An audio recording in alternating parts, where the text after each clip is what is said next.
नमस्कार, मैं अशोक कुमार पांडे। स्वागत है आपका द क्रेडिबल न्यूज पर। नॉर्वे, स्वीडन, यूएई, नीदरलैंड ये सब निपटाकर अब मोदी सही जगह पहुंच गए हैं और वो जगह है इटली। इटली पहुंचने के बाद उन्होंने बड़ी सुंदर सुंदर तस्वीरें पोस्ट की। कोलेजियम देखने गए थे और भी मेलोनी के साथ उन्होंने बहुत, वहां की जो प्रधानमंत्री हैं मेलोनी, उनके साथ बड़ी खूबसूरत खूबसूरत तस्वीरें उन्होंने पोस्ट की और इटली से भारत की दोस्ती के बारे में कहा मीटिंग होगी, हमारी दोस्ती और मजबूत होगी, वगैरह वगैरह वगैरह। लेकिन नॉर्वे में जो कुछ हुआ उससे काफी बेइज्जती हुई है और केवल देश के अंदर नहीं, दुनिया भर में हुई है।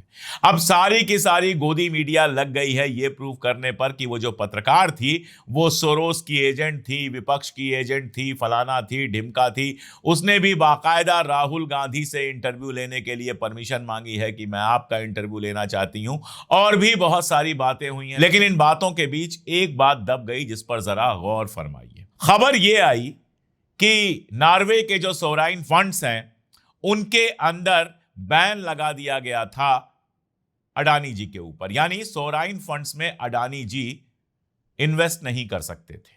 और अब खबर यह आ रही है कि मोदी जी की यात्रा के बाद वो मामला सेटल हो गया है। अमेरिका में तो ढेर सारा पैसा वैसा देकर, हजारों करोड़ देकर अपने मामले उन्होंने सेटल कराए। नॉर्वे के सोवराइन फंड में भी अब वो इन्वेस्ट कर सकेंगे। दुनिया के कुछ सबसे मजबूत फंड्स में से सोवराइन फंड है, जहां से मना कर दिया गया था अदानी जी को, लेकिन अब अदानी जी वहां पर इन्वेस्ट कर सकेंगे। दरअसल अदानी जी के चक्कर में क्या हो रहा है उसको समझना बहुत जरूरी है। मोदी जी जहां जहां जाते हैं वहां वहां अदानी जी को बिजनेस मिलता है। अब तो यह कोई छुपी हुई बात रह नहीं गई है। लेकिन फॉरेन इन्वेस्टमेंट जो देश के अंदर आ रहा था, दुनिया भर की कंपनियां जो देश के अंदर आ रही थी, इन्वेस्ट कर रही थी, यहां फैक्ट्री डालने की बात कर रही थी या फैक्ट्री डाला था उन्होंने, वो क्यों देश छोड़ छोड़कर भाग रही हैं? ये एक बड़ा सवाल आपके सामने है।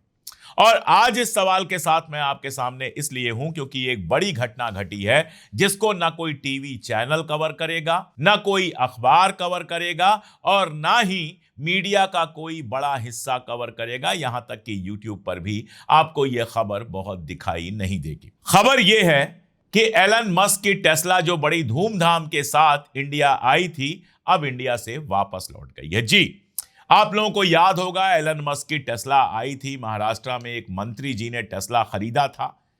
महाराष्ट्र के मुख्यमंत्री चले गए थे या मंत्री चले गए थे उसके उद्घाटन के लिए और बड़ा शोर मचा था कि एलन मस्क जल्दी ही टेस्ला इंडिया के अंदर बनाएंगे, यानी टेस्ला भारत में ही बनेगी और भारत में ही बिकेगी।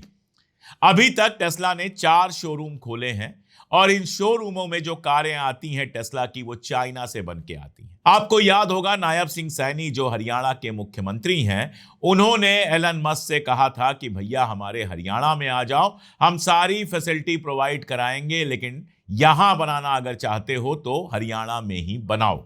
सवाल यह था कि टेस्ला अगर बाहर से बन के आती है तो इंपोर्ट की तरह आएगी और इंपोर्ट की तरह आएगी तो उसके ऊपर सारे टैक्सेस लगेंगे। हालांकि ट्रंप ने काफी प्रेशर बनाया था तो टैक्सेस घटा दिए गए थे, लेकिन उसके बावजूद बाहर से आने वाली टेस्ला महंगी पड़ेगी और अगर यहां बनेगी तो सस्ती पड़ेगी। लेकिन एलन मस्क ने यह फैसला किया है कि भैया भले महंगी पड़े, हम यहां नहीं बनाएंगे। ईवी नाम की एक वेबसाइट है electricvehicles.com, जो दुनिया भर में इलेक्ट्रिक व्हीकल्स के डेवलपमेंट और बाकी सारी चीजों पर डिटेल छापती रहती है। उसने एक खबर छापी है। जब मैं ये शूट कर रहा हूं तो क्लाडियो अफांसो की ये जो रिपोर्ट है ये 19 घंटे पहले छपी है और इस रिपोर्ट में वो बता रहे हैं कि टेस्ला यानी कि एलन मस्क ने ऑफिशियली, आधिकारिक तौर पर, पक्के तौर पर इंडिया में कारें बनाने का अपना प्लान पूरी तरह से कैंसिल कर दिया है। यानी टेस्ला अब इंडिया के अंदर अपनी कार नहीं बनाएगी। इसके अलावा भी अगर देखें, उस आर्टिकल को डिटेल में देखें तो इंडिया के अंदर टेस्ला कार की बिक्री लगातार कम होती गई है। जो उनका 50 का लक्ष्य था, जो उन्होंने सोचा था कि 50 कारें कम से कम महीने में बिक जाएं, वो भी नहीं बिक पा रही हैं। एक वजह कीमत है और दूसरी वजह है, आगे बात करेंगे। अब सवाल ये उठता है कि सस्ती हो जाएगी कार अगर इंडिया में बनेगी, लेकिन इंडिया में वो कार बना क्यों नहीं रहे हैं? सस्ती हो जाएगी तो डिमांड बढ़ेगी। टेस्ला का एक स्टाइल तो है ही, बहुत सारे लोग टेस्ला खरीदना चाहते हैं लेकिन इतनी महंगी है कि नहीं खरीद पा रहे। इंडिया में बनती, सस्ती होती, वो लोग खरीदते, यानी टेस्ला की डिमांड बढ़ती। और अभी भी कोई अमेरिका से बन के थोड़े आ रही है, चाइना से बन के आती है, उससे आसान है इंडिया में बन जाए, फिर क्यों नहीं बन रही? सैनी साहब जमीन भी देने को तैयार थे, बाकी फैसिलिटीज भी देने को तैयार थे, फिर क्यों नहीं बन रही? जो कारण बताए गए हैं वो ये है कि पहला तो यहां इंफ्रास्ट्रक्चर की कमी है, यानी जो जरूरतें होती हैं कंपनी बनाने के लिए, जिस इंफ्रास्ट्रक्चर की जरूरत होती है, बिजली हो गई, सड़क हो गई और बाकी सारी चीजें हो गई, वो इंडिया के अंदर ठीक नहीं है, इनका कहना है। और दूसरा इनका कहना है कि लोगों के पास परचेजिंग पावर नहीं है, यानी लोगों के पास पैसा नहीं है इस तरह की गाड़ियां खरीद पाने का। यानी एक तरफ सरकार इंफ्रास्ट्रक्चर प्रोवाइड कराने में नाकामयाब रही है और दूसरी तरफ भारत में लोगों की इनकम लगातार गिर रही है। अब ये सारी दुनिया जान चुकी है। और टेस्ला कोई पहली कंपनी तो है नहीं जो भारत छोड़ के गई है। अगर आप सर्च करना शुरू करेंगे तो पिछले 10 सालों में, यानी नरेंद्र मोदी के आने के बाद, बहुत सारी इंटरनेशनल मल्टीनेशनल कंपनियां, जो बड़ी कंपनियां हैं, वो हमारा देश छोड़ छोड़कर गई हैं। जैसे कारों की कंपनी के बारे में याद करें तो फोर्ड यहां पर कार बनाती थी, फोर्ड सब कुछ बंद करके चली गई। जीएम यहां पर कार बनाती थी, जीएम भी जनरल मोटर्स यहां से चली गई। हार्ले डेविडसन की मोटरसाइकिलें यहां पर बनना और बिकना शुरू हुई थी, वो भी सब कुछ बंद करके चली गई, जबकि टैक्स घटाकर 100% से 50% उस पर कर दिया गया था। इसके अलावा कैन करके एक कंपनी आई थी जो एनर्जी सेक्टर में काम करती थी, वो चली गई। मेट्रो एजी ने भारत में रिटेल ट्रेड करने का सोचा था, जर्मनी की कंपनी है मेट्रो एजी, उसने भारत में रिटेल ट्रेड करने का सोचा था और वो भी यहां से निराश होकर चली गई। बैंक तक बंद हुए हैं। सिटी बैंक, आप दुनिया में कहीं भी जाते हैं, आप मिडिल ईस्ट में जाओ, यूरोप में जाओ, अफ्रीका जाओ, कहीं जाओ, आपको सिटी बैंक जरूर मिल जाता है। इंडिया में भी सिटी बैंक बहुत उम्मीद के साथ आया था, लेकिन यहां से चला गया। स्कॉटलैंड का एक बैंक भी यहां पर शुरू हुआ था, वो भी जल्दी ही यहां से चला गया। इसके अलावा वोडाफोन के बारे में तो आप सब लोग जानते हैं, सारे लोग मोबाइल यूज करते हैं, तो एक जमाने में वोडाफोन का सिम यहां पर कितना ज्यादा पॉपुलर था आप लोग जानते हैं। लेकिन वोडाफोन भी अपनी दुकान बंद करके, शटर गिरा के भारत से चला गया। सवाल यह है कि इतनी कंपनियां भारत छोड़ छोड़ के क्यों जा रही हैं, जबकि नरेंद्र मोदी दावा करते हैं कि यहां पर ईज ऑफ डूइंग बिजनेस है। पहली बात तो यह कि लगता है ईज ऑफ डूइंग बिजनेस जो है वो सिर्फ अंबानी साहब के लिए है और अदानी साहब के लिए है, इनके अलावा किसी के लिए ईज ऑफ डूइंग बिजनेस नहीं दिखाई देता। कितनी कंपनियों की कहानी है। अभी कल ही एक कंपनी की कहानी आ रही थी जो कोल में काम करती थी, उसके डायरेक्टर को गिरफ्तार कर लिया गया, 3 साल के करीब उसको गिरफ्तार करके रखा गया। उसके बाद सॉल्वेशन हुआ और सॉल्वेशन में अदानी साहब को उसकी कंपनी बेच दी गई और अब जाकर उस बंदे के ऊपर से सारे आरोप वापस ले लिए हैं और वो जेल से छूट गया है। अब इसका मतलब क्या है, यह समझाना आपके लिए कोई मुश्किल काम नहीं है।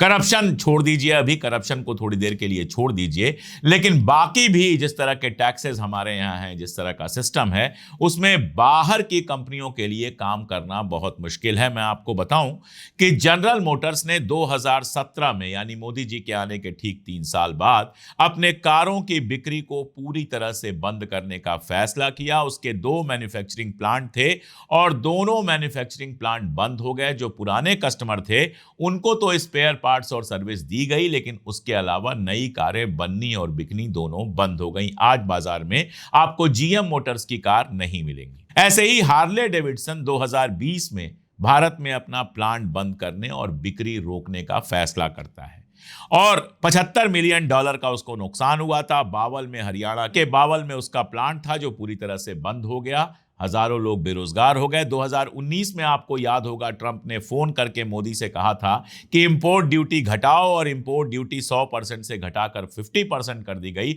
उसके बावजूद हार्ले डेविडसन यहां से चला गया। 2021 की अगर बात करें तो 2021 में फोर्ड जो अपने कार बनाती थी उसकी मैन्युफैक्चरिंग पूरी तरह से बंद हो गई। उसको 10 साल में $2 बिलियन से ज्यादा का नुकसान हुआ था और गुजरात और तमिलनाडु में जो उसके 2 प्लांट थे वो बंद हो गए। कहा गया कि तकरीबन 18,000 लोग बेरोजगार हो गए। ऐसे ही जर्मन रिटेलर जिसके बारे में मैंने बात किया, मेट्रो एजी, उसने 2022 में भारत में अपना पूरा जो उसका कैश एंड कैरी बिजनेस था वो रिलायंस रिटेल को 2,850 करोड़ रुपए में बेच दिया। 19 साल भारत में काम करने के बाद रिलायंस को बेचकर 2022 में चली जाती है। ये सारी कंपनियां कांग्रेस के टाइम में आई थी और ये सारी कंपनियां नरेंद्र मोदी जी के टाइम में देश के बाहर चली गई। एक और स्विस कंपनी थी होलसिम, उसने 2022 में अपना पूरा बिजनेस जो दो सीमेंट बनाती थी, अंबुजा सीमेंट और एसीसी, इसको बंद कर दिया और इसको बंद करके अडानी जी को बेच दिया $10.5 बिलियन से।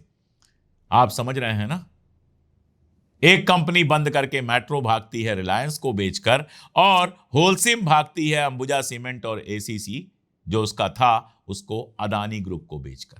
अब अंबुजा सीमेंट और एसीसी अदानी ग्रुप का है। ऐसे ही अगर आप टेलीकॉम कंपनियों की बात करेंगे तो 2017 में भारत में एक नई कंपनी आई थी टेलीनार करके, ये आते ही निकल गई भारतीय एयरटेल को, यानी एयरटेल को बेचकर सब कुछ निकल गई। टाटा ग्रुप की कंपनी जो टाटा टेली सर्विसेज थी वो भी बिजनेस छोड़कर चली गई। एयरसेल करके कंपनी आई थी जो मलेशिया की थी, वो भी यहां से चली गई।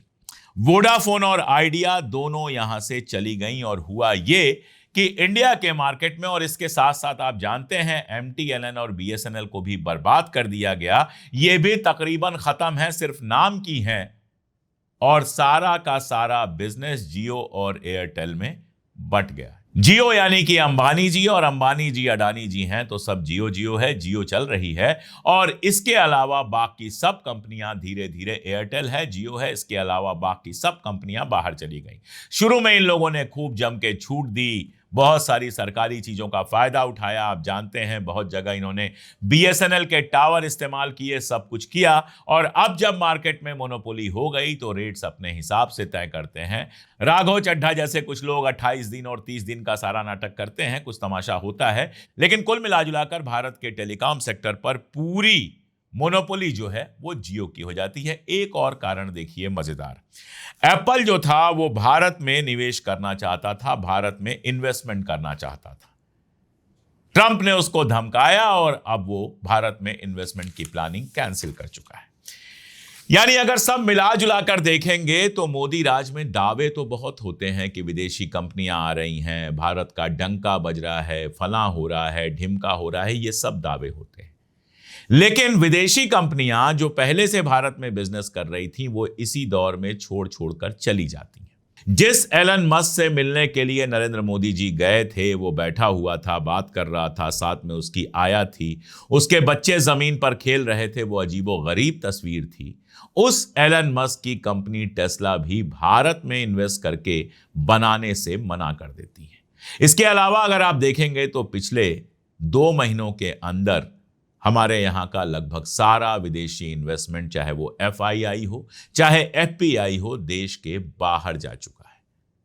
आप खुद सोच के देखिए कि ऐसा क्यों हो रहा है। क्यों हो रहा है कि अडानी अंबानी का बिजनेस तो लगातार बढ़ रहा है, लेकिन बाकी कंपनियों के साथ जो हो रहा है वो मैंने आपको बताया। और इन सब के साथ एक और बात आपसे बता दूं, पेट्रोल डीजल के लिए जिस तरह की लाइनें, जिस तरह की मारामारी हो रही है, उसकी खबरें अब बाहर आने लगी। कल दैनिक भास्कर ने एक वीडियो दिखाया जिसमें लोग लंबी लंबी लाइनें लगाकर, मेरे इलाके देवरिया महाराजगंज गोरखपुर की बात थी, जिसमें लंबी लंबी लाइनें लगाकर लोग खड़े हैं पेट्रोल और डीजल की खरीद के लिए। यहां तक कि वहीं पर पेट्रोल पंप पे ही मच्छरदानी लगा के सो जा रहे हैं कि कहीं हमारा नंबर मिस ना हो जाए। इसका मतलब क्या है कि घंटों घंटों की लंबी लाइन लगी है।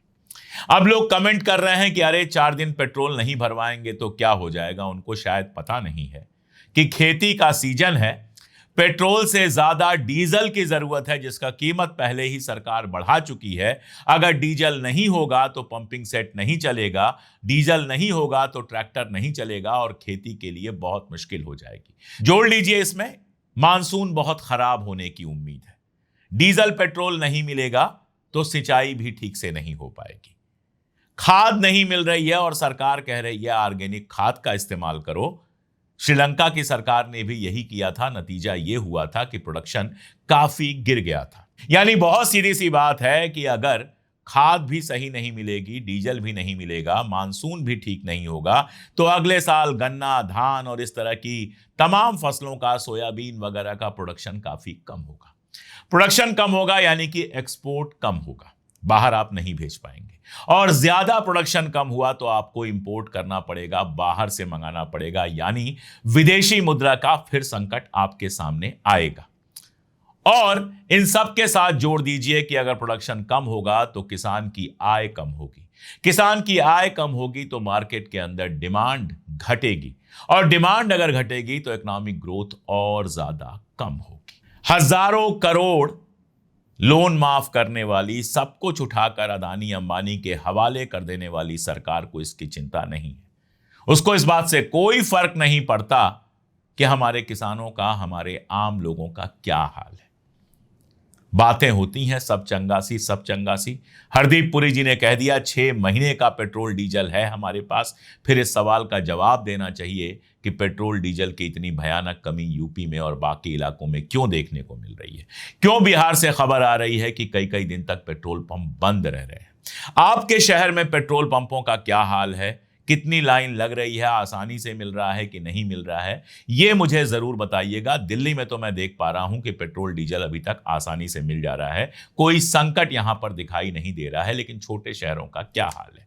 सवाल इसलिए जरूरी है कि हमारी आपकी जिंदगी से जुड़ा हुआ है। सवाल इसलिए जरूरी है क्योंकि यह देश के आर्थिक विकास से जुड़ा हुआ है। सवाल इसलिए जरूरी है कि इतनी बड़ी बड़ी बातें की गई और कंपनियां यहां आने की जगह यहां से भाग रही हैं। सवाल इसलिए जरूरी है कि देश की सारी संपत्ति, देश का सारा माल कुछ लोगों के पॉकेट में डालने का खेल चल रहा है। इसीलिए इसको समझना भी बहुत जरूरी है और इस पर बोलना भी बहुत जरूरी है। आपको क्या लगता है? कमेंट में जरूर बताइएगा। आज के लिए इतना ही, बहुत शुक्रिया।